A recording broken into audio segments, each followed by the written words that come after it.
अच्छा, कैसे आप लोग। तो आज हम लोग करने जा रहे हैं चार्ट रिवीजन। टॉपिक का नाम है रिटर्न ऑफ इनकम। ये टॉपिक जो है ये इंटर लेवल पे आता है सर। 4 से लेके 6 मार्क के लिए, 4 से 6 मार्क के अंदर में इसको पूछा जा सकता है सर। इसमें मोस्टली जो क्वेश्चन आते हैं वो आपको थ्योरी क्वेश्चन आते हैं। एंड सर रीसेंट टाइम्स में अपडेटेड रिटर्न जो है ये फेवरेट क्वेश्चन है एग्जामिनर का। तो रिटर्न ऑफ इनकम के साथ हम लोग चालू पढ़ेंगे एंड आई एम श्योर ये चैप्टर आपके 4 से 6 मार्क का वैल्यू जरूर ऐड करेगा। When it comes to CMA inter, again ये टॉपिक जो है ये 4 से 6 मार्क का मैंडेटरीली एक क्वेश्चन तो आप लोग को होता ही है और ये इस वजह से इंपॉर्टेंट बन जाता है। तो चलिए चालू करेंगे हम लोग चार्ट रिवीजन। एंड ये चार्ट रिवीजन अगर आपको वैल्यू क्रिएट करे तो लाइक जरूर करके जाइएगा एंड अपने दोस्तों को जरूर फॉरवर्ड कीजिएगा। Yes, come on, let's start. चलिए, रिटर्न भरने की श्रृंखला के अंदर में सबसे पहला सेक्शन जो आपने पढ़ना चाहिए with the proper interlinking that should be 139A। क्योंकि जब आप रिटर्न भरना चालू करते हैं, आप लोगों ने देखा हो या नहीं देखा हो आई डोंट नो, बट जब आप रिटर्न भरना चालू करते हैं तो सबसे पहले आपका नाम, address and one of the most important thing they ask is pan number. अब पैन किस किस को लेना है और कब कब लेना है और कितने तारीख तक के लेना है, इन सब बातों की डिटेल आपको सेक्शन 139A के अंदर में लिखी हुई है। आइए अब बात करते हैं किस किस को पैन लेना है और ये कब तक के आपका पैन लेके हो जाना चाहिए। चलिए शुरुआत करते हैं, सबसे पहले पॉइंट के ऊपर आ जाते हैं। Every person whose total income exceed basic exemption limit. कोई भी व्यक्ति जिसकी इनकम बेसिक एग्जाम्पशन लिमिट के ऊपर है उसको पैन लेना है। कब तक के लेना है? 31 May of the assessment year. Assessment year के 31 मई से पहले उसे लेना है ताकि वो जुलाई में रिटर्न भर सके। Yes. Next, every person carrying on business जिसका सेल्स टर्नओवर एक्सीड या ग्रॉस रिसीट एक्सीड ₹5 लाख। तो अगर आप बिजनेस या प्रोफेशन में है, ग्रॉस रिसीट 5 लाख से ऊपर जा रही है, ईयर एंड से पहले 31 मार्च से पहले ही आपको आपका क्या कर लेना है, पैन अप्लाई कर देना है। Every person who is required to furnish ROI under 139(4). अब ये 139(4) के अंदर में रिटर्न किसको भरना है? सीधे शब्दों में चैरिटेबल ट्रस्ट। जो चैरिटेबल एंड रिलीजियस ट्रस्ट होते हैं उन्हें रिटर्न भरना होता है और उन्हें भी अपना पैन अप्लाई करना पड़ेगा before the end of the financial year, मतलब 31 मार्च से पहले। Every person being resident who enter into such financial transaction as may be specified 2,50,000 or मोर। अगर मान लीजिए एवरी पर्सन, यहाँ पे अदर देन इंडिविजुअल कवर होते हैं। Every person who is a resident other than individual जिसके फाइनेंशियल ट्रांजैक्शंस कितने उससे ऊपर जा रहे होंगे, 2,50,000 से ऊपर जा रहे होंगे, उन्हें 31 मई से पहले क्या करना है, अपना पैन अप्लाई कर देना है। Every person who is being a partner, author, trustee, founder, karta, CEO, principal officer या ऑफिस बेरर। अगर कोई भी व्यक्ति इन पोजीशन पे आ रहा है, MD हो रहा है, पार्टनर अपॉइंट हो रहा है, ट्रस्टी अपॉइंट हो रहा है, ऑर्थर अपॉइंट हो रहा है, they must have PAN on or before 31 May of the assessment year, immediately following the financial year का मतलब असेसमेंट ईयर। फिर every person if deposit in cash in one or more current account with a bank, cooperative bank or post office is 20 lakh or more. मान लीजिए अगर कोई भी person है जो कैश डिपॉजिट कर रहा है, यहाँ पे एक इंपॉर्टेंट वर्ड है कैश डिपॉजिट, जो कैश डिपॉजिट कर रहा है 20 लाख और मोर, उन्हें एटलीस्ट 7 डेज बिफोर ही इंटेंड टू डिपॉजिट कैश क्या करना है, पैन को अप्लाई कर देना है, पैन को अप्लाई कर देना है। नेक्स्ट आता है every person who intend to withdraw the cash. अब डिपॉजिट की जगह यहाँ पे विड्रॉल भी आता है। अगर वो कैश विड्रॉ करना चाहते हैं कितने, 20 लाख या मोर, तो विड्रॉ से एटलीस्ट 7 डेज बिफोर उन्हें अपना क्या कर देना है, पैन अप्लाई कर देना है। इसके अलावा any person who intend to open a current account or CC account with a bank or a cooperative bank or a post office, उनको at least 7 days before opening such account अपना PAN number क्या कर देना है, apply कर देना है। अगर कोई व्यक्ति मान लो पैन अप्लाई नहीं करता या रॉन्ग पैन प्रोवाइड करता है या फिर पैन नंबर उनका डिफेक्टिव है, तो ऐसे केस में उनको पेनल्टी लग सकती है for 10,000 for each such default. कितना बेटा? 10,000 for each such default. So every person, right, every person जिसने 139A का नॉन कंप्लायंस किया, जिसने 139A का नॉन कंप्लायंस किया, quoting wrong PAN et cetera, 10,000 for each such default under section 272B। तो section 272B बोलता है 10,000 फॉर ईच सच डिफॉल्ट आपको क्या करेगा, पेनल्टी लग सकता है। चेक कर लीजिए एक बार।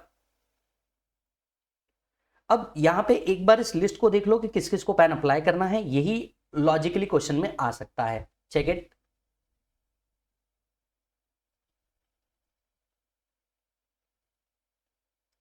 चलिए नेक्स्ट सेक्शन आता है आपका आधार नंबर। तो बच्चों ध्यान से समझना, 139AA बात करता है आधार के ऊपर। आधार आपको कब कोड करना है? 2 चीजों में आपको आधार कोड करना है, एक पैन एप्लीकेशन के टाइम पे, एक रिटर्न भरने के टाइम पे आपको आधार कोड करना है। अगर आपके पास आधार नंबर नहीं है तो आप एनरोलमेंट ID भी दे सकते हैं। So where person does not possess Aadhaar, enrolment ID भी क्या किया जा सकता है, प्रोवाइड किया जा सकता है। अगर कोई व्यक्ति अपना आधार और पैन को, आपको पता है उसे इंटीमेट करना था, अगर कोई व्यक्ति आधार और पैन को लिंक नहीं करवाता, इंटीमेट नहीं करता, तो ऐसे केस में उसका जो पैन है वो इनऑपरेटिव हो जाता है। ऐसे केस में उसका जो पैन है, पहले ये वर्ड हुआ करता था इनवैलिड, इसको हटा करके क्या कर दिया था, इनऑपरेटिव हो जाता है। हालांकि इन 4 लोगों को रिटर्न भरने से पहले आपके आधार नंबर देने की जरूरत नहीं है। कौन कौन से? पहला नॉन रेसिडेंट, इनको आधार मिलता ही नहीं। दूसरा पर्सन 80 और अबाव। तीसरा person who is not a citizen of India, उनके पास आधार होगा ही नहीं तो रिटर्न भरने से पहले देने की जरूरत नहीं है। And person residing in Assam, Meghalaya and Jammu and Kashmir, इनको अपना आधार नंबर देने की जरूरत नहीं है। यस, इसके साथ साथ एक और रूल आता है बेटा, रूल नंबर 114 AAA। ये रूल कहता है कि मान लीजिए आप लोगों ने आधार और पैन को इंटरलिंक नहीं किया ऑन और बिफोर 31 मार्च 2022, तो आपको 1000 रुपीज का क्या लगेगा, फीस लगेगा। If a person who has been allotted a PAN and is required to intimate his Aadhaar number has failed to intimate the same on or before 31st March 2022, तो उसको क्या लगेगी बेटा, फीस लगेगी। अंडर सेक्शन 234H कितने की fees लगेगी, 1000 rupees की फीस लग जाएगी। अच्छा, अगर मान लीजिए 1000 की फीस तो लगेगी, आधार पैन आपने इंटरलिंक नहीं किया, मतलब आपका जो पैन है वो भी इनवैलिड हो जाएगा। अब अगर आपका पैन इनवैलिड हो गया तो क्या मैं उसे वापस से वैलिडेट करवा सकता हूं, और क्या मैं उसे वापस से ऑपरेटिव करवा सकता हूं? The answer is yes. After the payment of fees under 234H, his PAN would be operative within 30 days from the date of intimation of आधार। तो भैया जैसे ही आपने 1000 रुपए का फीस पे किया, वहां से 30 दिन के अंदर में ये जो आपका आधार है ये क्या कर लिया जाएगा, आधार के साथ साथ आपका जो पैन है उसको ऑपरेटिव कर दिया जाएगा, और पैन ऑपरेटिव हो जाएगा कितने दिन बाद, 30 डेज बाद, आफ्टर इंटरलिंकिंग विद आधार। अब आती है एक और चीज, सर ऐसा कोई भी व्यक्ति जिसका पैन इनऑपरेटिव हो गया, पैन जब इनऑपरेटिव हो जाता है तो बहुत सारे कॉन्सिक्वेंसेज आते हैं। तो जिस टाइम पे उसका पैन इनऑपरेटिव रहेगा क्या कॉन्सिक्वेंसेज होंगे? A person whose PAN has became inoperative would be liable for the following further consequences। अगर आपका पैन इनऑपरेटिव हुआ उस टाइम पे कोई रिफंड आपको इशू नहीं किया जाएगा। अगर आपका पैन जिस टाइम पे इनऑपरेटिव है आपको कोई रिफंड इशू नहीं किया जाएगा। दूसरा, इंटरेस्ट जो आपको मिलना था उस रिफंड के ऊपर, वो रिफंड के ऊपर का जो इंटरेस्ट है ये भी आपको नहीं मिलेगा। तीसरा, जो आपका टीडीएस है वो हायर रेट पे कटेगा, ठीक उसी तरीके से टीसीएस कलेक्टेबल है वो भी हायर रेट पे कटेगा। ये तो खैर हमने टीडीएस टीसीएस में भी पढ़ा है, और अगर आपने नहीं पढ़ा तो टीडीएस टीसीएस का चार्ट जाकर के जरूर देख लेना, वहां पे भी हमने डिस्कस किया है। अगर सामने वाला हमें पैन प्रोवाइड नहीं करता तो ऐसे केस में टीडीएस टीसीएस जो है ये हायर रेट पे डिडक्ट होता है एज पर सेक्शन 206AA और section 206CC। Yes or no? अब मुझे क्या लगता है, मेरी बात समझना, पहला आपको जो क्वेश्चन आ सकता है अब आधार के ऊपर, वो आपको 114A के ऊपर ही पूछेगा। मतलब अगर आपने आधार और पैन इंटरनल लिंक नहीं कराया तो फीस कितनी, ये हो सकता है एमसीक्यू पॉइंट ऑफ व्यू से पूछे। दूसरा आपको पूछा जा सकता है what are the consequences when PAN is inoperative. तो मुझे लगता है ये वाला पार्ट इंपॉर्टेंट बन जाता है as far as January 25 exam is concern, कि भैया ये आपको क्या किया जा सकता है, पूछा जा सकता है। यस, चेक करो। चलिए moving on to the next part, return जो हम फाइल करते हैं वो कैसे करते हैं। एक, आप रिटर्न वॉलंटरीली फाइल कर सकते हैं। दूसरा, आप बल्क रिटर्न फाइल कर सकते हैं, दैट इज थ्रू एम्प्लॉयर।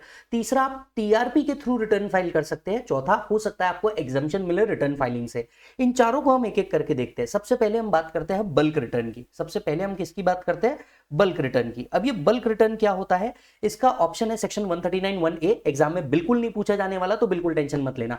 अब ये बल्क रिटर्न क्या होता है, देखिए इनकम टैक्स डिपार्टमेंट ने कुछ दिनों पहले, कुछ सालों पहले एक स्कीम निकाली थी वेर इन एम्प्लॉय को ऑप्शन था कि आप अपनी पूरी डिटेल्स भर के एम्प्लॉयर के पास दे दे एंड एम्प्लॉयर आपके बिहाफ पे ये रिटर्न भरेंगे। द मोमेंट आपने अपनी सारी डिटेल्स एम्प्लॉयर को दे दी तो आपका काम खत्म, आपका रिटर्न भर दिया ये माना जाएगा।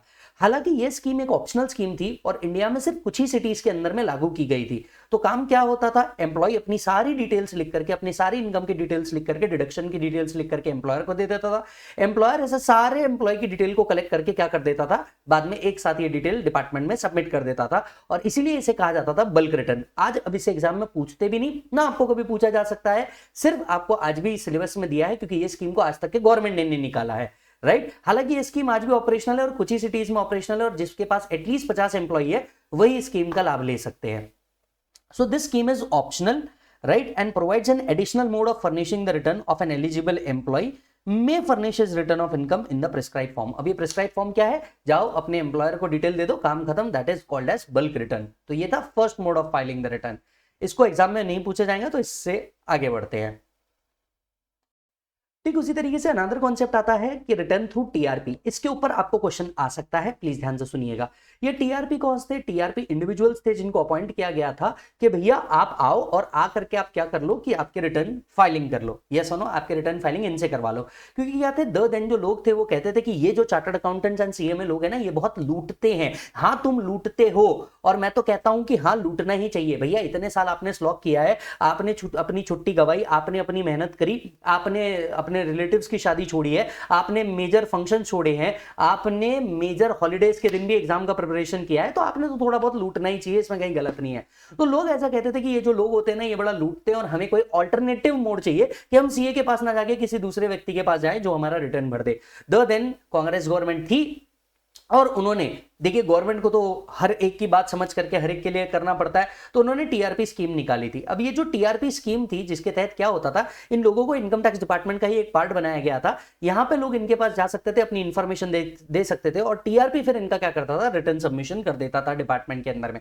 तो basically he used to use or he used to help the people in filing the return, yes or no? अच्छा, टीआरपी कौन था? सब टीआरपी एक इंडिविजुअल था। अब इसमें क्वेश्चन कहां आएगा मैं आपको बताता हूं।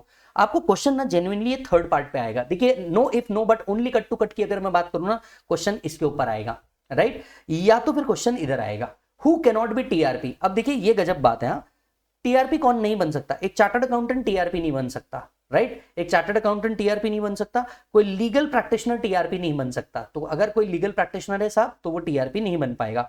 स्पेसिफाइड क्लास और क्लासेस ऑफ एम्प्लॉय, अगर कोई एम्प्लॉय है स्पेसिफाइड क्लास और क्लासेस ऑफ पर्सन का, तो वो भी टीआरपी नहीं बन सकता। इसमें अब तक के एक ही लाया था, शेड्यूल बैंक का एम्प्लॉय, वो टीआरपी नहीं बन सकता।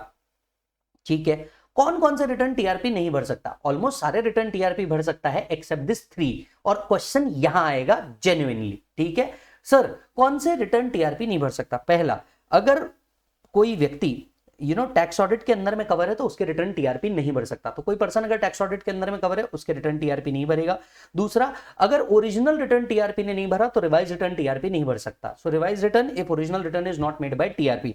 और तीसरा, एक नॉन रेसिडेंट का रिटर्न टीआरपी नहीं भर सकता। तो कम ऑन, 3 चीजें याद कर लो पूरे सेक्शन में से। पहला, टैक्स ऑडिट वाले केसेस का रिटर्न टीआरपी नहीं भर सकता दोस्त। दूसरा, नॉन रेसिडेंट पर्सन का रिटर्न टीआरपी नहीं भर सकता। तीसरा, अगर ओरिजिनल रिटर्न टीआरपी ने नहीं भरा तो रिवाइज रिटर्न टीआरपी नहीं भर सकता। Are you getting the point? Yes. तो ये 3 पॉइंट को जल्दी से एक बार रिवाइज कर लेना, काम खत्म। मूविंग एड, अब आप मुझसे ये पूछेंगे कि सर रिटर्न तो भरना है, या तो टीआरपी के थ्रू भर लेंगे, या तो हम बल्क रिटर्न भर लेंगे, या तो खुद के रिटर्न भर लेंगे। पर रिटर्न हमें भरना कब तक है? ये इंपॉर्टेंट सेक्शन है, सेक्शन 139(1). सेक्शन 139(1) ड्यू डेट देता है कि आपको रिटर्न कब तक के सबमिट करना है। तो सर देखिए, आप कंपनी है या अदर देन कंपनी है, मुख्य तौर पे चीजें इस पे डिपेंड करती है। सबसे पहले हम अज्यूम करते हैं कि आप अदर देन कंपनी है। आप अदर देन कंपनी है तो 2 ही सिचुएशन है। सिचुएशन 1, आप टैक्स ऑडिट में कवर है। Situation 2, you are not covered in tax audit. So if you are not covered in tax audit, then 31st of July is the due date by which you should file the return. So 31st July of the assessment year तक के आपने अपना return भर देना चाहिए। Let's say आपका अगर financial year बनता है 23-24, तो आपको कब तक के भर देना चाहिए? 31 जुलाई 2024 तक के आपको आपका रिटर्न भर देना चाहिए। तो जो रिटर्न होता है वो हम असेसमेंट ईयर में भरते हैं, और इसीलिए हम कहते हैं income of previous year is taxable in assessment year. तो 31 जुलाई ऑफ द असेसमेंट ईयर तक के आपने अपना रिटर्न भर देना चाहिए if you are not covered in tax audit. Whereas if you are covered in tax audit, then you must file the return by 31st of October. Then you must file the return by your 31st of October in the assessment year. Yes, because tax audit date return filing becomes 31st October. Then if the assessee is a company and he is not liable to TP report or he is liable to TP report. Now what is TP report? Transfer pricing report. अगर वो transfer pricing report के लिए liable नहीं है तो सीधा 31 अक्टूबर तक को उसको अपना रिटर्न भरना पड़ता है। सो हर कंपनी 31 अक्टूबर तक के अपना रिटर्न भरेगी if they are not liable to TP report. However if they are liable to TP report, उनको अपना रिटर्न 30 नवंबर ऑफ द असेसमेंट ईयर तक के भरना पड़ता है। अब यहाँ पे एक और चीज है जो मैंने चार्ट में नहीं डाली है, बट मैं आपको बता देता हूं। एक सेक्शन है section 5A of the income tax, Portuguese civil law इसके ऊपर वर्क करता है। और पोर्टुगीज सिविल लॉ के तहत if a person earning any income, ये जो इनकम है हस्बैंड और वाइफ में इक्वली डिवाइड की जाती है।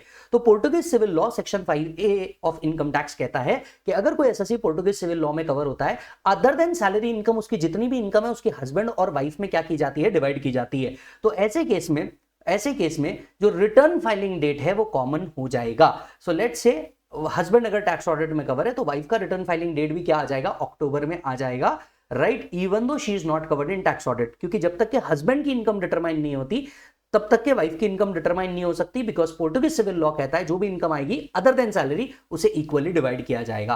तो हस्बैंड का डेट अगर अक्टूबर बनता है तो फिर वाइफ का भी डेट क्या बनेगा, अक्टूबर बनेगा, if Portuguese civil law is applicable. हालांकि ये बहुत लिमिटेड पॉइंट है, इसीलिए एग्जामिनर इसको बहुत रिस्ट्रिक्ट करता है, शायद ही पूछता है। तो मेनली आपको डेट याद रखनी है, या तो 31 July if there is no tax audit, if there is tax audit 31 October, and if transfer pricing report is applicable 30 November. 3 date याद रखो, गेम ओवर। यस, चेक करो द चार्ट। मूविंग अहेड, आपको next section आ रहा है section 139। ये section आपको बताता है कि कौन कौन लोगों को रिटर्न फाइल करना मैंडेटरी है। So this section enlist all those people who needs to file the return on time as given in section 139(1). Mandatory return है, ध्यान से सुनिएगा। पहला, हर फर्म या कंपनी प्रॉफिट में हो, लॉस में हो, फर्म प्रॉफिट में हो, लॉस में हो, doesn't matter, you need to file return. Second, every person other than company or firm if his total income exceeds basic exemption limit. तो कोई भी अदर पर्सन, फर्म या कंपनी को छोड़ करके जिनकी total income basic exemption limit से ऊपर है। अब यहां पे बेसिक एग्जम्पशन लिमिट का मतलब क्या है, अगर हम ओल्ड स्कीम की बात कर रहे हैं तो 2.5 लाख, अगर हम न्यू स्कीम की बात कर रहे हैं तो 3 lakh, as the case may be. अगर उससे ऊपर है आपको रिटर्न फाइल करना मैंडेटरी है। Next, every person being a resident other than not ordinarily resident who is a beneficiary of any assets including financial asset or beneficial or of any asset or signing authority outside India. अगर कोई व्यक्ति ROR है जिसकी कोई asset या signing authority outside India है, भले ही India में उसकी इनकम बेसिक एग्जम्पशन लिमिट के ऊपर हो या ना हो, उसे रिटर्न फाइल करना पड़ेगा।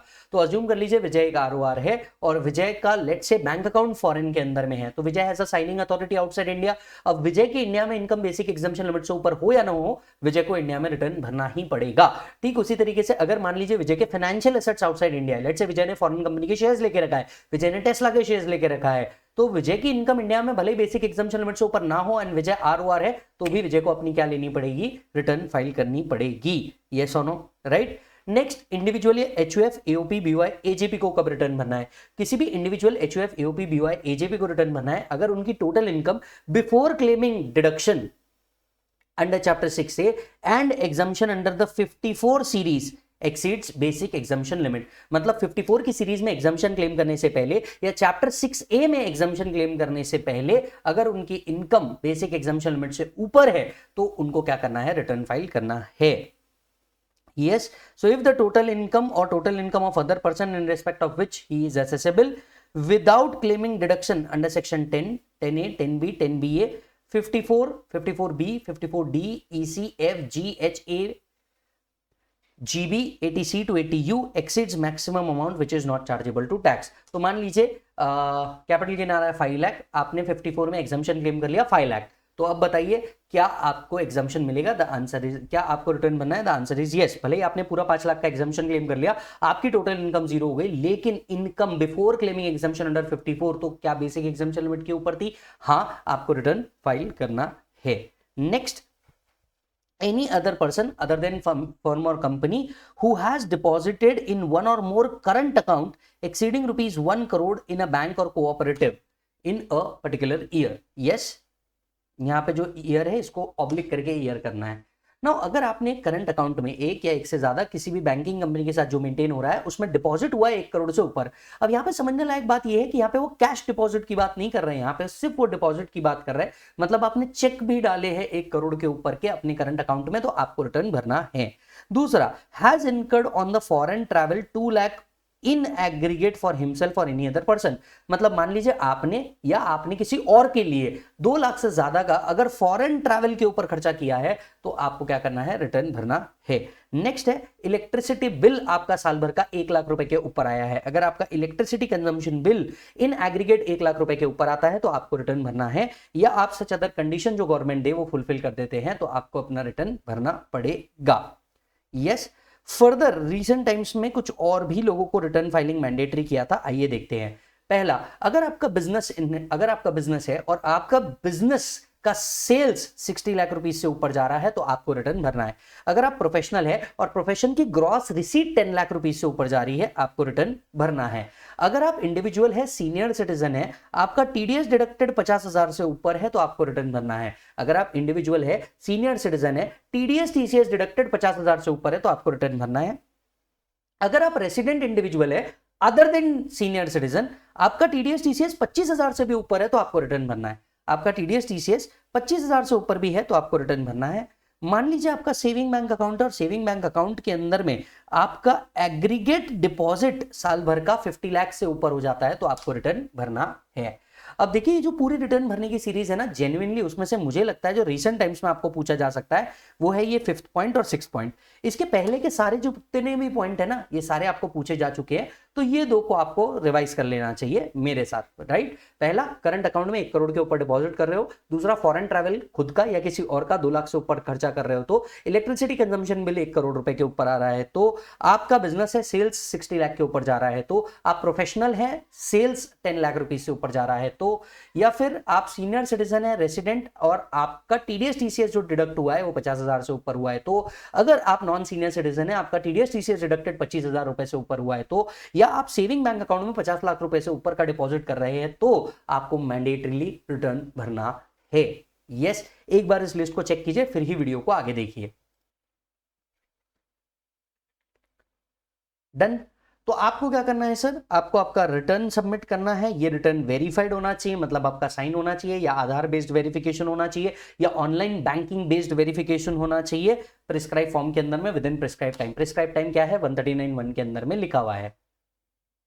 तो ये वो लोग हो गए जिन लोगों को क्या करना है, रिटर्न भरना है, मैंडेटरीली रिटर्न भरना है। क्या इतनी ही लिस्ट है? नहीं, लिस्ट और भी बड़ी है, ये सिर्फ सेक्शन 139 के अंदर में मेंशन्ड है। यस, तो आगे बढ़ने से पहले एक बार इस लिस्ट को शांति से पढ़ना और फिर ही आगे का वीडियो कंटिन्यू करना, तब तक कि आप वीडियो को पॉज कर सकते हो।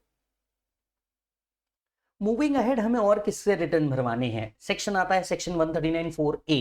Section 139(4)(a) says a charitable or religious trust or any institution which is covered under Section 11 or who is taking exemption under Section 11, if the income before claiming the exemption, if the income of a charitable or religious trust before claiming the exemption under Section 11 and 12 exceed basic exemption limit, तो अगर charitable और religious trust exemption claim करने से पहले अगर उनकी income basic exemption limit के ऊपर जाती है तो इन्हें रिटर्न भरना मैंडेटरी है। क्या आप जानते हैं चैरिटेबल और रिलीजियस ट्रस्ट को अपना रिटर्न भरना मैंडेटरी है, उनकी इनकम बेसिक एग्जाम्पशन लिमिट के ऊपर गई तो। फर्दर, अगर इनकम बेसिक एग्जाम्पशन लिमिट के ऊपर गई तो उनको ऑडिट करवाना भी मैंडेटरी हो जाता है। तो क्योंकि रिटर्न और ऑडिट दोनों मैंडेटरी हो जाता है, मतलब इनकी ड्यू डेट क्या आती है रिटर्न भरने की, 31 अक्टूबर इनकी डेट आ जाती होगी। Are you getting the point? Yes. तो चलिए देखिए, if the total income without giving effect to the provision of section 11 and 12 exceeds basic exemption limit, that trust shall file return of income, तो mandatory हो जाता है। Audit भी अगर इनका रिटर्न अगर इनकी इनकम बेसिक एग्जाम्पशन लिमिट से ऊपर है तो, अगर ऐसा होता है तो ड्यू डेट ऑफ फाइलिंग कितनी हो जाएगी, 31 अक्टूबर हो जाएगी। अगर इसका कंप्लायंस सही टाइम पे नहीं किया तो 100 रुपीज फॉर एवरी डे की क्या लगती है penalty as per section 272A। Yes or no? साथ साथ में फीस भी एप्लीकेबल हो जाएगी। तो ये था आपका सेक्शन 139(4)(a), जहां पे चैरिटेबल और रिलीजियस ट्रस्ट को रिटर्न भरना जरूरी है अगर उनकी इनकम एग्जम्पशन क्लेम करने से पहले बेसिक एग्जम्पशन लिमिट से ऊपर चली गई तो। देन आता है next section, section 139(4)(b), return of a political party. क्या आप जानते हैं पॉलिटिकल पार्टी जो होती है इसकी इनकम एग्जम्प्ट होती है सेक्शन 13A के अंदर में। अगर ये एग्जम्पशन क्लेम करने से पहले पॉलिटिकल पार्टी की इनकम बेसिक एग्जम्पशन लिमिट से ऊपर है तो political party needs to file return of income. So if the political parties total income before claiming exemption under 13A exceeds basic exemption limit, they must file return of income. हर political party को audit mandatory होता है, मतलब political party का return भरने की date by default में क्या बन जाती है, 31 अक्टूबर। So if the total income without giving effect to the provision of 13A exceeds basic exemption limit, then PP, that is political party, is required to file ROI. Audit is mandatory and that's why the due date for filing ROI will be 31st of October. Yes, check it. Further moving, section 139(4)(c. देखिए, hospital, medical institutions, other institutions, इनको exemption से under the various categories under section 10, if they are claiming exemption under the respective section of section 10 and income before claiming such exemption exceed basic exemption limit, they must file ROI. अब इसमें से बहुत सारे organisation को tax audit applicable है और बहुत सारे ऑर्गेनाइजेशन को टैक्स ऑडिट एप्लीकेबल नहीं भी है, तो अकॉर्डिंगली जुलाई अक्टूबर कोई भी डेट बन सकती है रिटर्न फाइलिंग की. Yes, so if specified entity like hospital, medical institution etcetera, अब आप बैरक पढ़ेंगे तो यहाँ पे बहुत सारे सेक्शन लिखे हैं, वो सब मैंने कट कर दिए. जो क्लेम कर रहा है एग्जाम्पशन अंडर सेक्शन 10 मैंने सिर्फ इतना लिखा है. So if the total income without giving the effect to the provision of section 10 exceeds basic exemption limit, then these entities are required to file ROI. Due dates can either be 31st जुलाई और अक्टूबर depending upon आप tax audit के अंदर में है या नहीं है. But अगर इसका नॉन कंप्लायंस हुआ 100 रुपीज फॉर एवरी डे आपको पेनल्टी जरूर लगेगी. यस, ये एग्जाम में नहीं पूछता है. देखो 139 4A 4B 4C इन तीनों में से अगर एग्जाम में कुछ पूछता है तो वो 4A है जो पूछा जाता है. यस, चलिए then moving on 4D and 4E ऐसे दो सेक्शन है. 4D में ऐसी यूनिवर्सिटी, कॉलेज और इंस्टीट्यूशन कवर होते हैं who are claiming exemption under section 35 scientific research. तो अगर कोई यूनिवर्सिटी, कॉलेज या इंस्टीट्यूशन है जो साइंटिफिक रिसर्च का एग्जाम्पशन क्लेम कर रहे हैं सेक्शन 35 में, इनको अपने रिटर्न क्लेम करने, इनको अपना रिटर्न फाइल करना है मैंडेटरीली, चाहे प्रॉफिट हो या लॉस हो. So all the above who are approved as per section 35 ROI is mandatory. एक और सेक्शन आता है section 139 4E business trust. Every business trust that is REIT and InvIT must file ROI, चाहे profit हो चाहे loss हो. तो रीट या इनविट जो दोनों बिजनेस ट्रस्ट होते हैं, रियल एस्टेट इन्वेस्टमेंट ट्रस्ट या infrastructure investment trust, REIT and InvIT इस तरीके से नाम होता है, तो इनको मैंडेटरीली रिटर्न भरना है, चाहे प्रॉफिट हो चाहे लॉस हो, doesn't matter.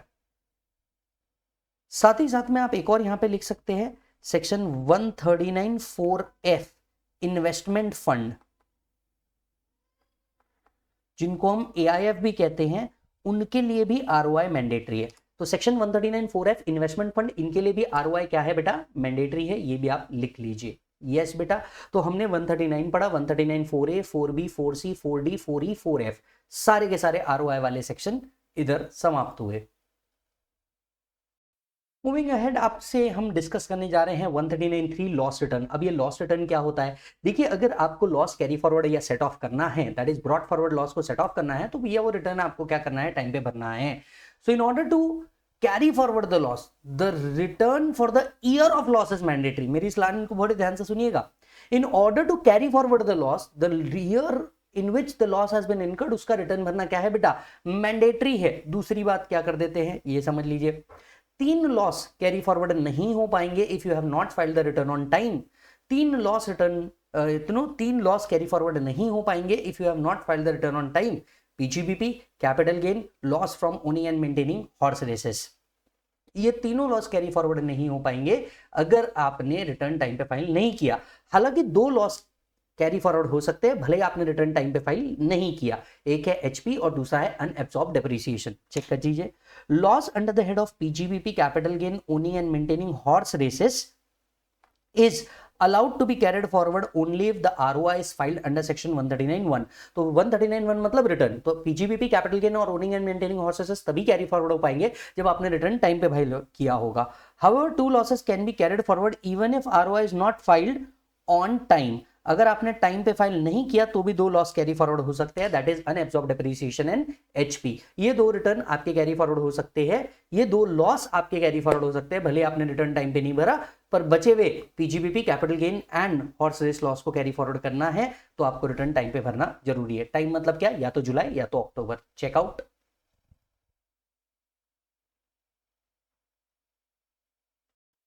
Moving further, 2 section और आते हैं, belated return, revise return. Belated return section 139(4), revise return section 139(5). First talk about belated return. Belated return क्या होता है? अगर आप रिटर्न जुलाई में नहीं भर पाए या फॉर दैट मैटर अक्टूबर में नहीं भर पाए तो आप बिलेटेड रिटर्न भी भर सकते हैं. जैसे बिलेटेड हैप्पी बर्थडे होता है वैसे बिलेटेड रिटर्न भी हो सकता है, कोई बात नहीं है. Yes or no. कई बार ऐसी दिक्कत आती है, प्रैक्टिकल प्रॉब्लम आती है कि आप रिटर्न उस टाइम तक के नहीं भर पाए, तो कोई दिक्कत नहीं है, आप रिटर्न आगे भर दीजिए. कब तक के भरा जा सकता है? 3 months prior to the end of assessment year. Assessment year end होने से 3 महीने पहले, 3 months prior to the end of assessment year or before completion of assessment whichever is earlier. या तो असेसमेंट पहले कंप्लीट हो जाए या असेसमेंट ईयर खत्म होने से 3 महीने पहले, मतलब 31 दिसंबर तक के Yes or no? So any person who has not furnished the return within the time allowed under 139(1) or 142(1) may furnish his belated return as under 3 months prior to the end of assessment year or before completion of assessment, whichever is earlier. Whichever is earlier. Yes or no? चलिए sir, अब आप बोलेंगे कि वैसे तो हमें return जुलाई या अक्टूबर में भरना होता है, बराबर है, लेकिन आप हमें अगर ऑप्शन दे रहे हैं कि मैं 31 दिसंबर तक के भी भर सकता हूं, तो कौन पागल होगा जो जुलाई या अक्टूबर में अपना रिटर्न भरेगा? भैया जब आप मेरे को ऑप्शन ही दे रहे हो कि 31 दिसंबर तक के भी रिटर्न भर तो भी चल जाएगा, तो कौन ही पागल होगा जो जुलाई या अक्टूबर में रिटर्न भरना चाहेगा? आप एक बात भूल रहे सर, रिटर्न अगर आपने टाइम पे फाइल नहीं किया, पहला लॉस आप कैरी फॉरवर्ड नहीं कर पाएंगे, दूसरा आपको क्या लगेगा, फीस लगेगी, और तीसरा आपको इंटरेस्ट भी लग जाएगा। तो वो कॉन्सिक्वेंसेस तो है ही, ये सिर्फ आपको एक ऑप्शन है कि भैया आपका बेस्ट जजमेंट असेसमेंट ना कर दे हम, इसलिए तुम एक काम करो, बिलेटेड रिटर्न को थोड़ा टाइम पे भरना शुरू कर दो। Getting the point? चेक कीजिए।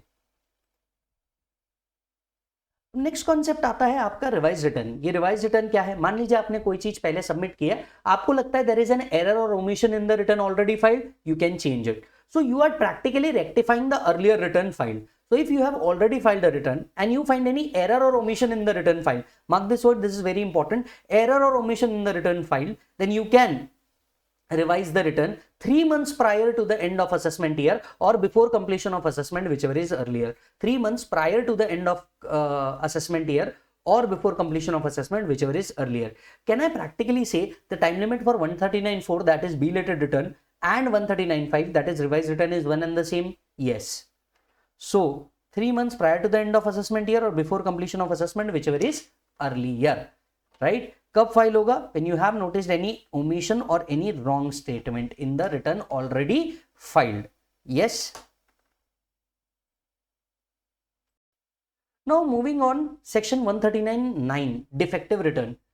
The AO may intimate any defect he has found in the return file. मान लीजिए आपने कोई रिटर्न सबमिट किया और इस रिटर्न में डिपार्टमेंट को कोई डिफेक्ट दिखता है, तो ये डिफेक्ट आपको कम्युनिकेट किया जाता है और आपको 15 डेज का टाइम मिलता है ये डिफेक्ट को सुधारने के लिए। अगर 15 दिन में आपने ये डिफेक्ट सुधार दिया, return will be valid return. 15 दिन में आपने रिटर्न नहीं सुधारा, ऐसा अज्यूम किया जाएगा कि आपने कभी रिटर्न सबमिट ही नहीं किया। The AO may intimate the defect to the assessee and get him the opportunity to rectify the defect within 15 days, else return will be invalid. Else return will be invalid. हाँ जी, अब return के सारी बातें तो देख ली, defective return देख लिया, loss return देख लिया, हम लोगों ने रिवाइज रिटर्न देख लिया। रिटर्न न फाइल करने पे क्या कोई फीस लगती है? जीआरजी फीस लगती है। 234F बताता है कि अगर आपने रिटर्न फाइल नहीं किया या रिटर्न ड्यू डेट के बाद फाइल किया तो आपको एक फीस देनी पड़ेगी, फीस का सामना करना पड़ेगा। कितने रुपए होगी सर फीस? फीस होगी 5,000 रुपए। हालांकि अगर आपकी टोटल इनकम 5 लाख रुपए से ऊपर नहीं जाती तो आपकी ये फीस सिर्फ 1,000 रुपए होगी। तो जनरली फीस कितनी है? 5,000 रुपए। लेकिन अगर आप क्या नहीं करते सर, 5 लाख के ऊपर आपकी इनकम नहीं है तो आपकी फीस सिर्फ 1,000 रुपए है। 1,000 रुपए देने का, गवर्नमेंट को बोलने का सॉरी, निर्मला ताई को बोलने का सॉरी ताई, हमसे गलती हो गई, ये फीस लो, हमें माफ करो। बढ़िया आ गया। चलिए अब एक और कंसेप्ट पे आते हैं, अपडेटेड रिटर्न। मुझे ऐसा लगता है इस चैप्टर से अगर कुछ पूछा जा सकता है तो वो ये है, अपडेटेड रिटर्न। तो सर ये जो अपडेटेड रिटर्न है ये क्या है? देखिए क्या होता था, बहुत सारे लिटिगेशंस को आगे अवॉइड करने के लिए कई बार एसएससी हो सकता है ना ऐसा बोलेंगे, मेरे को रेगुलर रिटर्न भरने का भी टाइम नहीं मिला, मैं बिलेटेड रिटर्न भी नहीं भर पाया, मैं अपनी चीजों में उलझा हुआ था। तो ऐसे व्यक्ति आगे चल करके क्या करते थे, बहुत सारे डिस्प्यूट क्रिएट करते थे। इन डिस्प्यूट्स को अवॉइड करने के लिए क्या किया गया, गवर्नमेंट ने एक अपडेटेड रिटर्न नाम की स्कीम लाई। इससे डिस्प्यूट्स भी और ज्यादा कम हो जाएंगे।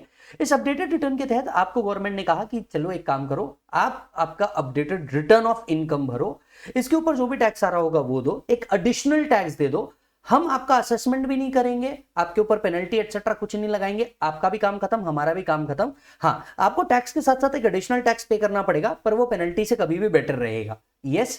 तो आइए समझते हैं अपडेटेड रिटर्न। अपडेटेड रिटर्न कौन भर सकता है? कोई भी व्यक्ति अपडेटेड रिटर्न भर सकता है, चाहे उसने पहले रिटर्न भरा हो नहीं भरा हो। बिलेटेड रिटर्न भरा, अब अपडेट कर सकते हो। रिवाइज रिटर्न भरा, अब अपडेट कर सकते हो। रिटर्न नहीं भरा तो भी अपडेटेड रिटर्न फाइल कर सकते हो। अपडेटेड रिटर्न कब तक के फाइल किया जा सकता है? 24 months from the end of relevant assessment year. तो let's say relevant assessment year जिसका आपने रिटर्न नहीं भरा है 23-24, तो 2025 तक के कभी भी आप अपडेटेड रिटर्न भर सकते हो। Yes. So any person whether or not he has furnished a return at any time within 24 months from the end of relevant assessment year, 24 months from the end of relevant assessment year, ये अपना updated return भर सकते हैं। हालांकि law ने कुछ exception भी दिया है कि आप कब अपडेटेड रिटर्न सबमिट नहीं कर पाएंगे। When updated return cannot be submitted, मुझे ऐसा लगता है एज ऑफ नाउ, क्योंकि ये सेक्शन नया है, क्वेश्चन इस पे आ सकता है इन ऐसी सिचुएशंस पे जिनमें आप अपडेटेड रिटर्न नहीं भर सकते। Situation number 1, when updated return is a return of loss. याद रखें ये अपडेटेड रिटर्न हमेशा रिटर्न ऑफ इनकम ही हो सकता है, रिटर्न ऑफ लॉस नहीं हो सकता। सो अगर मान लीजिए आपने पहले इनकम रिटर्न भरा था, अब आप अपडेटेड लॉस रिटर्न भरना चाहते हैं, नहीं चलेगा। दूसरा, पहले लॉस रिटर्न था, अब आप लॉस बढ़ा करके दिखाना चाहते हैं, नहीं चलेगा। पहले लॉस रिटर्न था, अब आप इनकम रिटर्न दिखाना चाहते हैं, चलेगा। याद रखें updated return must be a return of income. याद रखना है updated return must be a return of income, not a return of loss. Second, if updated return has a effect of decreasing the total tax liability, अगर ये आपकी total tax liability को reduce कर रहा है, अपडेटेड रिटर्न फर्निश नहीं हो पाएगा। या ये आपका रिफंड इंक्रीज कर रहा है, decreasing the total tax liability or increasing the refund, updated return submit नहीं हो पाएगा। सीधे शब्दों में भैया डिपार्टमेंट का नुकसान हो रहा है, अपडेटेड रिटर्न सबमिट नहीं हो पाएगा, बाकी कुछ भी कर लो। तीसरा, आपके घर पे सर्च इनिशिएट हुई है सेक्शन 132 के तहत, या फिर रिक्विजिशन हुआ है सेक्शन 132 ए के तहत, या फिर सर्वे हुआ है 133 ए के तहत। तो सर्च, सर्वे या रिक्विजिशन जैसे कोई ऑर्डर इशू हुआ है, आप अपडेटेड रिटर्न सबमिट नहीं कर सकते। Next, a notice has been issued to effect that any money, jewelry has been seized or requisitioned in case of other person but belong to SSC। मान लीजिए red किसी और क्या हुई है, सर्च किसी और क्या हुई है, रिक्विजिशन किसी और क्या हुआ है, बट एओ श्योर है कि ये आपको बिलोंग करता है, तो आप अपने ईयर का अपडेटेड रिटर्न सबमिट नहीं कर सकते। यस, अगर किसी पर्टिकुलर ईयर का अपडेटेड रिटर्न ऑलरेडी सबमिटेड है तो भी आप वापस से अपडेटेड रिटर्न नहीं भर सकते। मतलब अगर एक पर्टिकुलर ईयर का अपडेटेड रिटर्न हो चुका है तो दोबारा उस ईयर का अपडेटेड रिटर्न फाइल नहीं हो सकता। यस, आपके ऊपर कोई प्रोसीडिंग्स चालू है असेसमेंट, रीअसेसमेंट, रिकम्प्यूटेशन की, तो आप अपडेटेड रिटर्न नहीं भर सकते। तो अगर आपके ऊपर डिपार्टमेंट की कार्रवाई चल रही है जैसे असेसमेंट, रीअसेसमेंट, रिकम्प्यूटेशन, रिवीजन, आप अपडेटेड रिटर्न नहीं भर सकते। AO has a information in respect of such person received under the Money Laundering Act, Black Money Act, Prohibition of Benami Property Transaction Act, Smuggler and Foreign Exchange Manipulator Act। अगर इतने भारी भारी act के अंदर में आपको already notice आ चुका है और ये आपको कम्युनिकेट किया जा चुका है, तो आप अपडेटेड रिटर्न सबमिट नहीं कर सकते। तो अगर आप मान लीजिए विजय माल्या जैसी कोई एक्ट में फंसे हुए हैं, तो आप अपडेटेड रिटर्न उस ईयर का सबमिट नहीं कर सकते।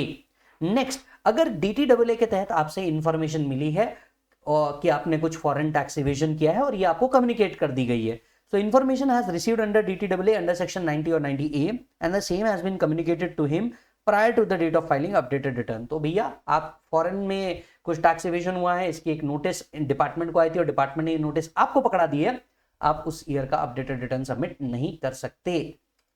Next, any prosecution has been initiated in respect of such person. मान लीजिए अगर उस पर्सन के अगेंस्ट में कोई प्रोसिक्यूशन इनिशिएट हुआ है, अपडेटेड रिटर्न नहीं हो सकता, या फिर बोर्ड नोटिफाई कर देता है कुछ क्लास और क्लासेस ऑफ पर्सन को, तो अपडेटेड रिटर्न सबमिट नहीं हो सकता। जब भी आप अपडेटेड रिटर्न सबमिट करेंगे तो you have to accompany the proof of payment of tax and additional tax. जो टैक्स और एडिशनल टैक्स है इसका आपको क्या पे करना पड़ेगा, एक प्रूफ अटैच करना पड़ेगा कि हाँ हम लोगों ने क्या किया है, अपडेटेड रिटर्न के साथ इसका टैक्स भर दिया है। Yes, right. If as a result of submitting updated return the quantum of carry forward loss unabsorbed depreciation accordingly is to be reduced for any subsequent year, then any updated return shall be furnished for each such subsequent year। मान लीजिए अगर updated return के कारण आपका carry forward of loss, unabsorbed depreciation या mat credit change होता है, तो आपको हर उस साल के लिए क्या करना पड़ेगा, अपडेटेड रिटर्न चेंज करना पड़ेगा जिस साल में इसका इफेक्ट आने वाला है। यस और नो, तो आपको अपडेटेड रिटर्न फिर क्या करना पड़ेगा, हर साल के लिए भरना पड़ेगा। सो मान लीजिए फर्स्ट ईयर का आपने अपडेटेड रिटर्न भरा, इससे जो कैरी फॉरवर्ड लॉस है सेकंड ईयर में वो चेंज हो रहा है, तो सेकंड ईयर का भी अपडेटेड रिटर्न आपको सबमिट करना पड़ेगा। यस, चेक कीजिए।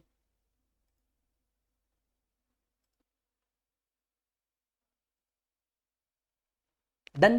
तो यहां पे एक छोटा सा ब्रीफ इनसाइट बनाया, पहले लॉस रिटर्न था, बाद में लॉस अपडेटेड रिटर्न ना चालबे। इनकम रिटर्न था, आपने अपडेटेड रिटर्न इनकम दिखाया, चलेगा। इनकम रिटर्न था, आपने लॉस रिटर्न दिखा दिया, नहीं चलेगा। लॉस रिटर्न था, आपने अपडेटेड इनकम दिखाया, चल जाएगा। क्लियर है मालिक? चलिए बढ़ेंगे आगे। आपने कहा कि सर आपको एडिशनल टैक्स भी पे करना पड़ेगा अगर आप अपडेटेड रिटर्न भरते हैं तो ये जो एडिशनल टैक्स है या जो टैक्स कैलकुलेशन है, इसके लिए एक सेक्शन है, सेक्शन 140B। यस, पहले आप अपडेटेड रिटर्न का पूरा पार्ट पढ़ लीजिए, फिर हम इसको डिस्कस करेंगे। चलिए मूव ऑन करते हैं नेक्स्ट सेक्शन के ऊपर। ऐसा हो सकता है कि अब आपने ओरिजिनल रिटर्न भरा हो या ओरिजिनल रिटर्न नहीं भरा हो, इन दोनों भी केसेस में आप अपडेटेड रिटर्न भर सकते हो, हाँ या हाँ। अरे जल्दी से बोलो हाँ या हाँ, बराबर है। अब सेक्शन 140 आपको बताता है इस केस में टैक्स कैसे कंप्यूट करना है। सबसे पहले ये समझ लीजिए, अगर आपने रिटर्न ऑलरेडी भरा है तो जरा सोच करके देख दोस्त, ऐसा हो सकता है तूने एडवांस टैक्स भरा हो, ऐसा हो सकता है तेरा टीडीएस टीसीएस क्रेडिट हुआ हो, ऐसा हो सकता है तेरे को कोई डीटीडब्ल्यूए रिलीफ मिला हो, या हो सकता है तेरे पास मैट एएमटी क्रेडिट हो, एज द केस में भी, बराबर है ना। तो अब जो तेरी रिटर्न इनकम निकलेगी वो ऑब्वियसली हायर रिटर्न इनकम ही होगी, यस, क्योंकि updated return return of income ही हो सकता है जिसमें आप अपनी एडिशनल इनकम डिस्क्लोज कर रहे हो, राइट। तो जो भी तू टैक्स निकालेगा on the basis of your updated income, इसमें से जितना टैक्स तूने ऑलरेडी पे किया है वो माइनस कर देंगे।